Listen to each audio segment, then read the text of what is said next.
Bonjour, ça faisait un petit moment qu'on n'avait pas enregistré quelque chose en direct. En tout cas, ça me fait plaisir de retrouver tous les, on va dire, téléspectateurs qui nous suivent avec les shiurim. Entre-temps, on a fait quelques shiurim en audio, mais je peux tenir une promesse en cette fin d'année, c'est que Be'ezrat Hashem, donc on va augmenter le rythme des shiurim enregistrés et on essaiera de diffuser puisque grâce à Dieu, il y a de plus en plus de demandes et je vous m'envoyez ravi d'abord. Et avant toute chose, vous rappelez que si Be'ezrat Hashem on réussit cette aventure, ben on va le faire ensemble, puisque évidemment, c'est parce que vous êtes là de l'autre côté à écouter, à attendre ces shiurim, que ça nous donne la force de les faire.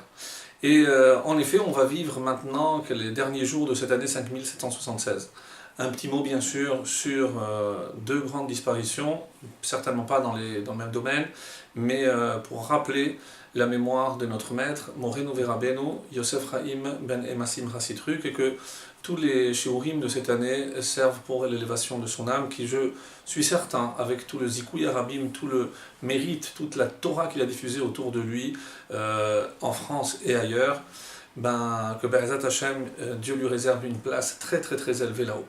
Et dans un autre domaine, on vient d'apprendre également la disparition de Shimon Peres, aussi dans son domaine avec une bracha particulière du Chafetz Chaim, et évidemment il n'y a pas de coïncidence, il est décédé, il a quitté ce monde juste après la Hilmuna de Chafetz Chaim qui lui avait promis une longue vie.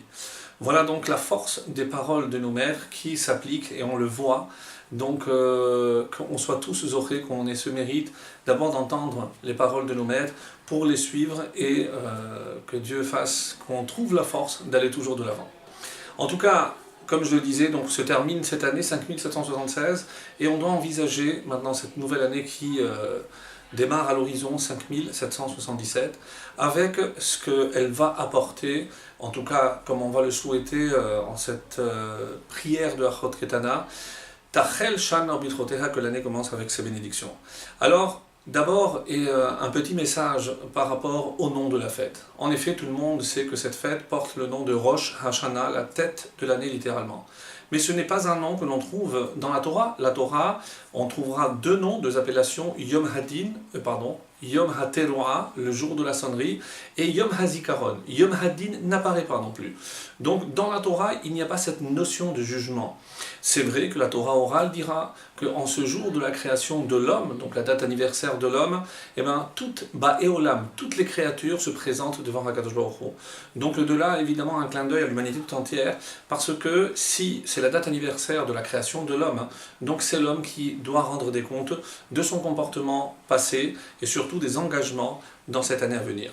Alors, pourquoi on a retenu comme nom Rosh Hashanah, la tête? Est-ce que le temps a une tête, le temps a des pieds? Pourquoi utiliser? C'est vrai qu'on a l'habitude, on entend Rosh Chodesh, Rosh Hashanah, ça fait des années qu'on entend ce nom, donc on ne se pose pas la question de savoir pourquoi la tête. Alors, la tête, évidemment, nous renvoie à la morphologie de l'homme, et la tête est la partie la plus élevée. Le Zohar, entre autres, demande, si je sais que l'être humain est composé de la partie matérielle, visible, et la partie immatérielle, invisible, la partie spirituelle et l'âme, où se situe l'âme? Et de répondre, nous savons qu'il y a les organes vitaux de l'homme qui sont le cœur et le cerveau. Et les Chachamim répondent que l'âme se trouve dans le cerveau, c'est-à-dire dans la tête. Maintenant, si on fait le parallèle, cela voudrait dire que le temps a aussi une âme. En effet, on est en train de dire que Rosh Hashanah, ce que la tête est à l'homme, ce que l'âme est à l'homme, et bien Rosh Hashanah est pour le temps, pour l'année à venir.